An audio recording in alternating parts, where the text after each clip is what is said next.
Good morning. Today's topic is tissue dwelling nematodes. In the previous class, you have discussed about nematodes, intestinal nematodes. Today, we are going to discuss about tissue dwelling nematodes. Okay. Firstly, we'll go into what are the different types of helminths, just a basic classification so that you will better understand. Okay. These are the classes of helminths. It is broadly divided into nematodes, trematodes, and cestodes. Nematodes are also known as the roundworms. Trematodes are also known as the flukes. And cestodes are also known as the tapeworms.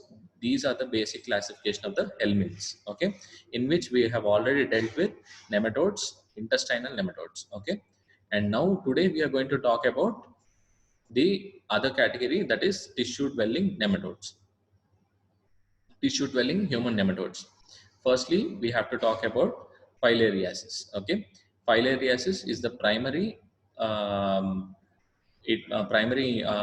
nematode infection that is caused by filarial nematodes. It is transmitted by different kinds of vectors. Okay, and the infection, it mainly occurs in the blood vessels, lymphatic system, connective tissue, and serous cavity of man. Okay, these are the different areas where the infection can occur. Based upon this, again, it is categorized and differentiated into different kind of debilitating disorders. Okay, it is mainly seen in the tropical warm lands. Okay, point to be noted, it is mainly seen in the tropical warm lands. And we are talking about different areas of infection. Based upon this, it is classified into the following. Okay, first comes the lymphatic filariasis. Lymphatic filariasis, it majorly affects the lymphatic system. Okay, and it causes pain and permanent disability. And the major causative factor for this is Vaccaria bancrofti, Brugia malae, or Brugia timori. Okay, these are the major culprits. 90% it is due to Vaccaria bancrofti. Okay, and the remainder 10% is by B. malae or B. timori. Okay, and next comes subcutaneous filariasis. Subcutaneous filariasis, it is due to tissue dwelling nematodes which are seen in the subcutaneous area of the body. It is majorly caused by Loa, Onchocerca volvulus, and Manzanella streptocera. Okay, and next comes serous cavity filariasis. Serous cavity filariasis, it affects the abdominal serous cycle, okay, caused by Manzanella ozardi and Manzanella persistens. Okay, serous serous cavity, it is caused by Manzanella ozardi and Manzanella persistens. And subcutaneous filariasis, we have seen the examples, and lymphatic filariasis. These are the classification based upon the different areas where the filarial worm can affect you in the body. Okay, coming to the first one, the lymphatic filariasis. As we talked about this, the point to be noted is the 90% of this infection is due to Vaccaria bancrofti all over the world, and the remaining 10% is by Brugia malayi or Brugia timori. Okay, it is transmitted by night biting culicane or anopheline mosquitoes. Okay, the period of biting is night time. And what happens after the bite? After the bite, the infective larvae, they go into the bloodstream. Okay, and they get trapped in the bloodstream or in the lung cavities. Okay, and what will happen from there? The adult worm develops, and the adult worms generally stay in the lymphatic system. And this adult worm again sheds microfilariae, and this microfilariae again, they are taken up by the vector when it bites the human, and the next cycle takes place in the mosquito, where it again matures into the infective form, and this infective form again is reinfected to another person when it bites another human. Okay, this is the cycle in which the lymphatic filariasis spreads. Okay, as we were talking about, the adult worms, they live in the lymphatics, and the female produces microfilariae which circulate in the peripheral blood, and that too usually during the night time. Okay, and this can be seen, this disease can be seen widespread in tropical Africa, North African coast, and coastal areas of Asia, South Pacific Islands, West Indies, and North and South America, even in parts of Australia also. And whereas B. malai, when coming to Brugia malai, it usually causes less severe disease comparative to Vaccaria bancrofti. Okay, and it is transmitted by Mansonian and Anopheles mosquitoes. Whereas when it comes to Vaccaria bancrofti, it is transmitted by Culicane or Anopheles mosquitoes. Okay, and that to night biting Culicane or Anopheles mosquitoes. And B. malai, it is usually most prominently widespreadly seen in Indonesia, Borneo, Malaysia, Vietnam, South China, South India, and Sri Lanka.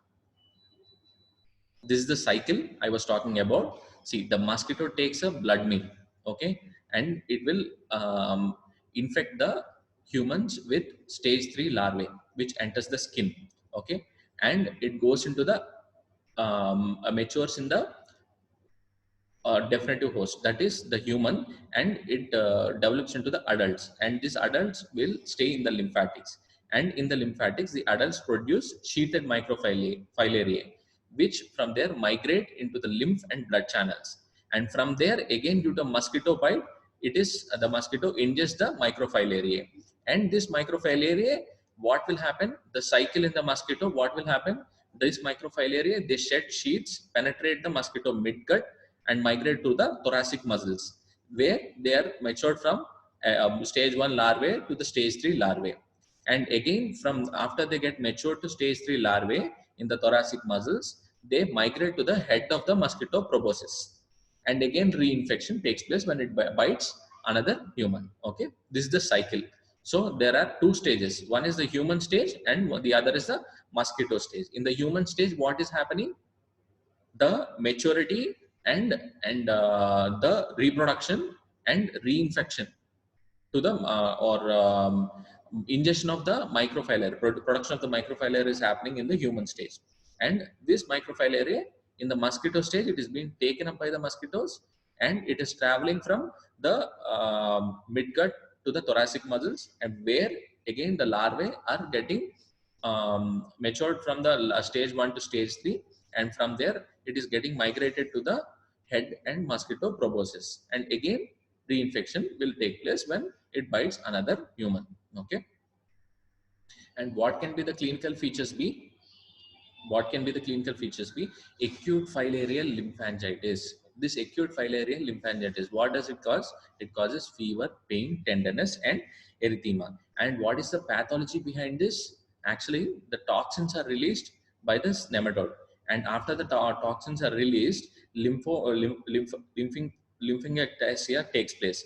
After lymphingectasia takes place, what will happen? The lymph cavity gets enlarged, and lymphatic dysfunction takes place. And after the lymphatic dysfunction takes place, the all other clinical features arise. And generally, acute filarial lymphangitis, it occurs when the adult worm dies. Okay, when there is death of the adult worm, then these symptoms are developed: fever, pain, tenderness, and erythema. Okay, and inflammation of the spermatic cord, epididymis, testis is common, and progressive enlargement. This is the progressive enlargement of coarsening, corrugation, fissures, and bacterial infection. Bacterial infection, mostly it acts as a the commensal bacteria, and it acts along with this, and it causes what do you call secondary infection, and it should also be treated. Okay, the drug of choice that is preferred for this bacterial infection treatment is doxycycline. We'll talk about it later. Okay, and what is happening? Gradually, the skin, the subcutaneous tissue, irreversible changes will occur, and elephantiasis can occur. Okay, and the major topic that we have to talk about in the clinical features is tropical pulmonary eosinophilia. Okay, it is most commonly seen in the Indian subcontinent, and why does it occur? It occurs due to the microfilariae which are trapped in the pulmonary capillaries. Okay, we were talking about we talked about it earlier, right? So it occurs due to the trapping of the microfilariae in the pulmonary capillaries. And what will be the symptoms in the tropical pulmonary eosinophilia? Paroxysmal cough can be there, wheeze can be there, fever can be there, and it can progress to interstitial lung disease if left untreated. And how do you go for the laboratory diagnosis? Specimens. Okay, what are the specimens that you can take? Blood, chylous urine, hydrocele fluid in case of a massive hydrocele due to filariasis, and biopsied lymph nodes. Okay, these are the specimens from which you can see. And microscopic examination is seen. The microscopic examination of blood is done, chylous fluid is done, and biopsy of specimens is done, and demonstration of the microfilaria is done. And there are other serological tests like ELISA and IHA test. They can also be used for antibody detection of the larval antigens. Okay, and PCR assays were also developed to detection of microfilaria infection of Wuchereria bancrofti. And adult calcified worms can be seen sometimes on X-ray. And ultrasound is also used to detect Wuchereria bancrofti in lymphatic vessels of scrotum in infected male and of breast in infected females. Okay, so these are the tests that can be used for diagnosis of filariasis. And treatment, the treatment main drug of choice is DEC, and the dosage is it varies from 2 mg per kg to 6 mg per kg. Okay, 2 mg per kg. How are we giving it? We are giving it in three times a day for 12 days. Whereas 6 mg per kg, it can be given as a single dose. Okay, and these antihistamines and glucocorticoids. These antihistamines and glucocorticoids are mainly used when their death of the adult form occurs due to DEC treatment, and it develops adverse effects. Okay, adverse allergic effects. This is controlled by antihistamines and glucocorticoids. Okay. Other than DEC, albendazole and ivermectin can also be used, and the dosage is albendazole 400 mg along with ivermectin 200 micrograms per kg in a single dose. Okay, with or without DEC is effective. And we were talking about the concomitant bacterial infections that are generally present in filariasis, and that we were talking that doxycycline is useful. In that, what is the dosage of doxycycline? It is 200 mg per day. 200 mg per day, which is given over a period of 4 to 8 weeks. And the major culprit is Walbachia. Okay, and for tropical pulmonary eosinophilia, DEC is the treatment of choice. It is given for a period of 14 days, 2 mg per kg, orally 3 times. And how do you prevent filariasis? You destruction of breeding sites of the vector. Okay, for B. malaye and Wuchereria bancrofti, they were different vectors. We have seen different vectors. Okay, well, let it be culicane or anopheline mosquitoes or some other vector. Okay, the major point in prevention is we have to destroy the breeding site of these vectors. Okay, and use proper protective gear. This is the bed nettings while sleeping in order to prevent vector-borne infections. Okay, and also apply repellent creams on skin and proper clothing using long sleeves and long pants. Okay, so that there is no bare area for the mosquito to bite. Next, coming to loiasis. It is caused by Loa loa. It is endemic in forested and swampy parts of Western and Central Africa. This is seen in the subcutaneous tissue. This is also a type of nematode infection, which is seen in the subcutaneous tissue. Whereas the filariasis we have seen in what? Lymphatic filariasis. Okay, it is seen in the lymphatic region. In this type of filarial worm, it is seen in the subcutaneous tissue of humans. They release what? They also release microfilaria into the peripheral blood in the daytime. Whereas in filariasis, if you compare and see what is present, generally the microfilaria are more prevalent during the nocturnal period. Okay, whereas in loiasis, it is mostly seen in the daytime. And vector, chrysops. Chrysops is nothing but day biting fly. Okay, this is the vector for Loa loa. And what will be the clinical features? The incubation period, it can vary from 3 months to it can even occur, even take over an year of time. Okay, for the clinical features to develop. And what is the initial clinical feature that develops? The initial clinical features that develops is Calabar swelling. Calabar swelling, it is nothing but it is nothing but small swellings at the size of 3 to 4 centimeters in diameter, It can persist or resolve on its own. If it persists for 2 to 3 days. Okay, and several times what will be happening, the calabar swelling will be at one side and urticaria and pleuritis will be at the other side. Okay, and occasionally other clinical features are occasionally other than the calabar swelling, a worm can be sighted just beneath the skin. And what are the areas where you can see this? It can be especially seen beneath an eyelid or may cross the eye under conjunctiva, and this can take several minutes. Okay, for the crossing to take place. Investigation, same, demonstration of microfilaria in the blood. And and the other one is antifilarial antibodies. This is almost similar. Even in filariasis also demonstration of microfilaria in the specimens. Here it is a demonstration of microfilaria in the blood and antifilarial antibodies. Okay, and massive eosinophilia. Massive eosinophilia can be seen, and calcified worm can be seen in the X-ray. Even in filariasis also, adult calcified worms can be seen in X-ray. Okay. Treatment again, BEC is the treatment of choice. There we were using 2 mg per kg in filariasis. Here it is 9 to 12 mg per kg daily, continued for 21 days. Treatment may precipitate severe reaction. Okay, and if this reaction occurs, glucocorticoid cover can be given to prevent the inflammatory changes. Okay. In prevention is similar, using insect repellents, protective clothing, and in a area where it is endemic, there you can give DEC 5 mg per kg for 3 days, once monthly. Okay, it can be repeated every 3 months. Next, coming to onchocerciasis. Okay, it is also known as river blindness. It is caused by filarial onchocerca volvulus. Okay, onchocerciasis is also known as river blindness, and it is caused by filaria onchocerca volvulus. Okay, it is infected by what? What is the vector? It is infected by flies, simulium fly. Okay, the flies belonging to the genus Simulium. Okay, and the most iconic thing about these flies are they breed in rapid flowing, well aerated water. Generally, what do you see? The breeding areas of mosquitoes or flies, it will be in stagnant waters. But these Simulium genus flies, where they breed in rapidly flowing, well aerated water. Okay.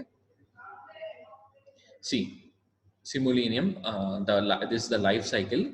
It takes a blood meal from the human. Okay, and when it bites the human, it goes into the subcutaneous tissues, and the adults in the subcutaneous nodules again they produce microfilaria that are typically found in the skin and lymphatics of the connective tissue. Okay, and occasionally they can be seen in the peripheral blood, urine, and sputum also they can be seen. Again, it reinfect this microfilaria, travel into the black fly belonging to the genus Simulinum when it takes a blood meal again. Okay, so these microfilaria are again ingested, and in that again from larval stage 1 to larval stage 3, they they get matured, and again they migrate to the head and black flies proboscis, and again when it bites another human, it reinfects. Okay, this life cycle is similar. Definitive host and intermediate host is similar to filariasis, only the vector is different. And clinical features, the clinical features is nothing but itching localized to one quadrant of the body and later becoming generalized and sometimes involving the eyes. Transient edema of the limb can occur. It might be coming and going. Okay, papillar urticaria will be there, and when this papillar urticaria due to scratching or rubbing, what will happen? They will cause pigmentation on the skins, and scars and pigmentation can be seen in chronic cases. Lymph nodal enlargement is seen in the groin region. Okay, lymph nodal enlargement can be seen in the groin region. And the chronic cases, what will happen? The skin will be rough, thickened, and inelastic.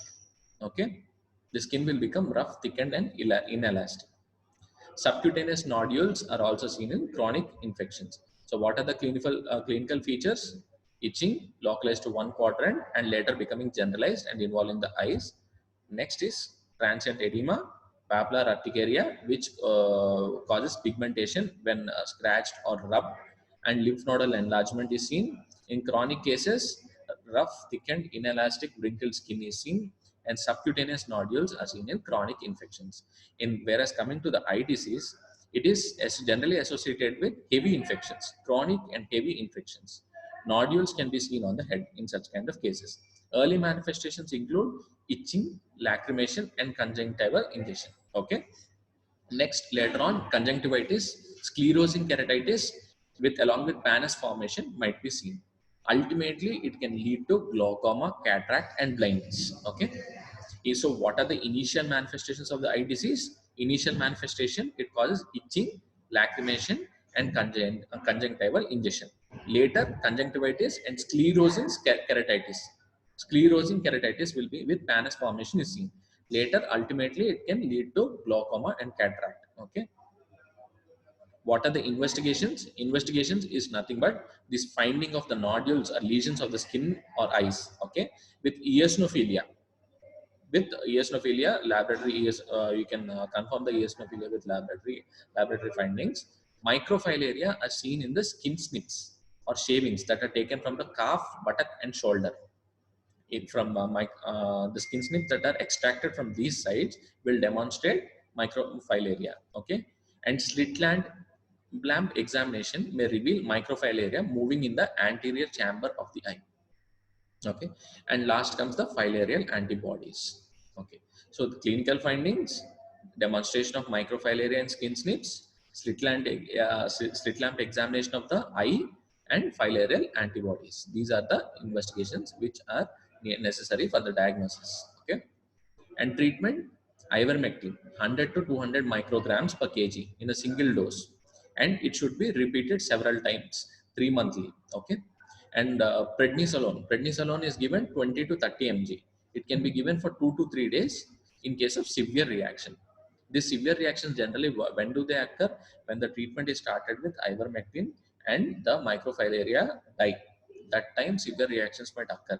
For that, to control the inflammatory changes, prednisolone can be given. And as the lifespan of the adult is more, repeated treatments may be required. Okay, and for the concomitant bacterial infections, doxycycline. Previously in filariasis we were using 200 mg per day. Okay, here 100 mg daily for 6 weeks is enough for the treatment of concomitant bacterial infections, mainly Wolbachia, and prevent mass treatment of areas which are affected with this. Okay, mass treatment of areas with ivermectin in these kind of endemic areas, and usage of insecticides in the streams, because the vector is generally breeds in what, rapidly flowing and well aerated streams. So usage of insecticides to streams, and usage of long protective clothing like long trousers, skirts, sleeves, which discourage the fly from biting, because there is no bare area available for the bite to happen. Okay, next, lastly, coming to dracunculiasis or the guinea worm. This guinea worm infection, these are, how does this occur? This occurs when human ingest small crustaceans known as cyclops, which inhabit wells and ponds. So basically this is ingested by humans when they consume contaminated water from wells and ponds, which harbor these small crustaceans known as cyclops. Okay, these contain infective larval stages of the worm. Okay, and it is generally seen in which areas? It is seen in Africa and Middle East. Okay, and successful global eradication programs have been taken place, and the last reported case in India was in 2000, I guess. No, 1996. In 2000, the WHO has given that India was eradicated from guinea worm infection. Okay, this is how you get this is the life cycle. See, humans drink the contaminated or unfiltered water containing the infective larval stage form. These larvae are released when they again after consumption of this in unfiltered water, it goes into the stomach and intestinal wall. They mature and reproduce there, and from there they again migrate to the surface of the skin, and they cause a blister, and with this blister discharge larvae when they're exposed to water.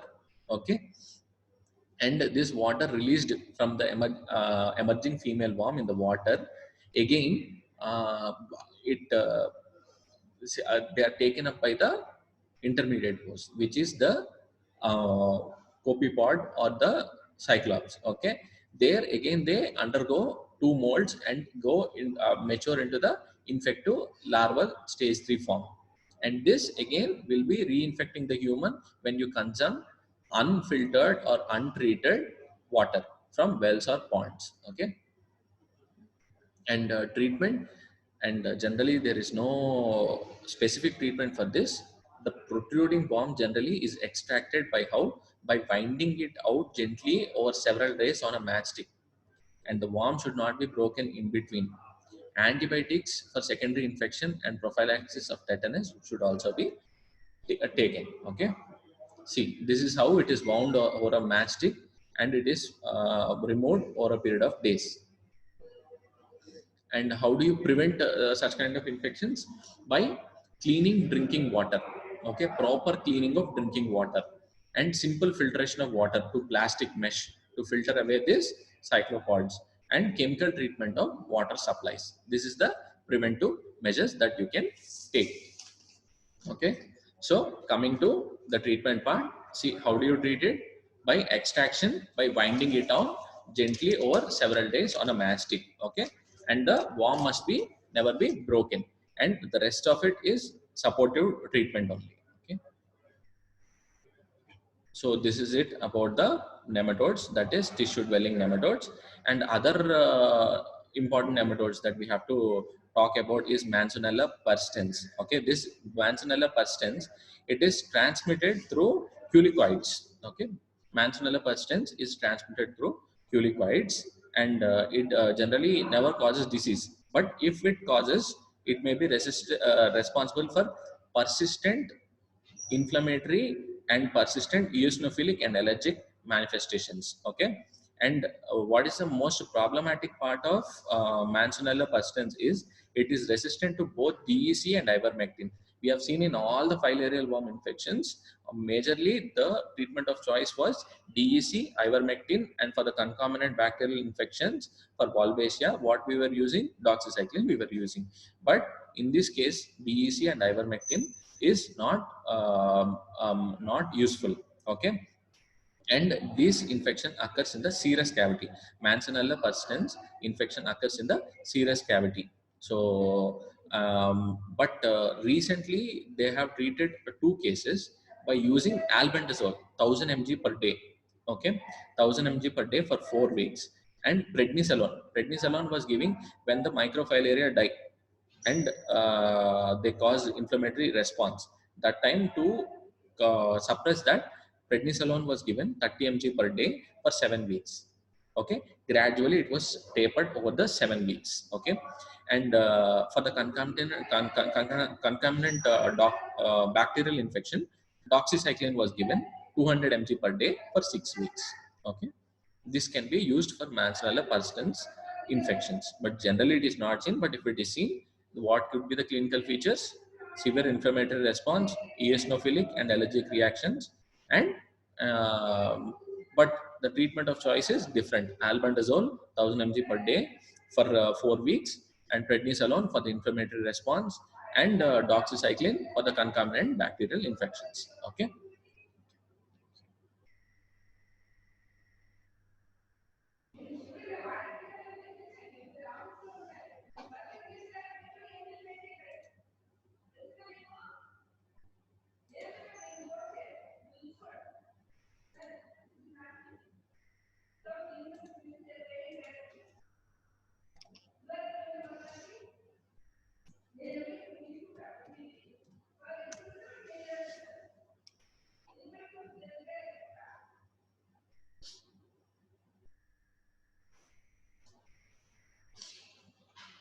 Any doubts?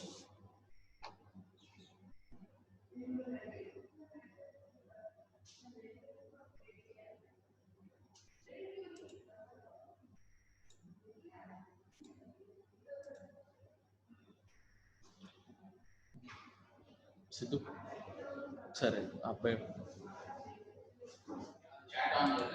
Chat on చేశాను.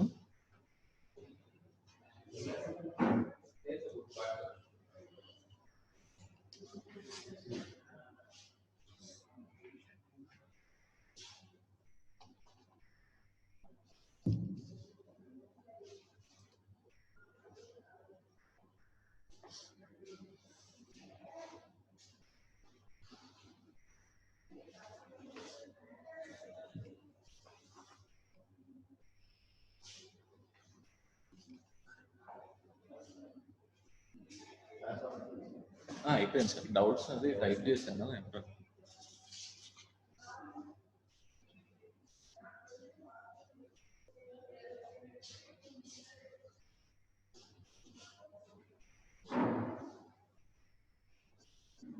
వాళ్ళకి వెళ్ళిందా లేదా doubts ఉన్నా ఎవ్రీవనే పెట్టాను. Doubts పెట్టాను sir. పెట్టావు వాళ్ళు మాట్లాడేది ఓపెన్ చేయాలి. హోస్ట్ వాళ్ళకి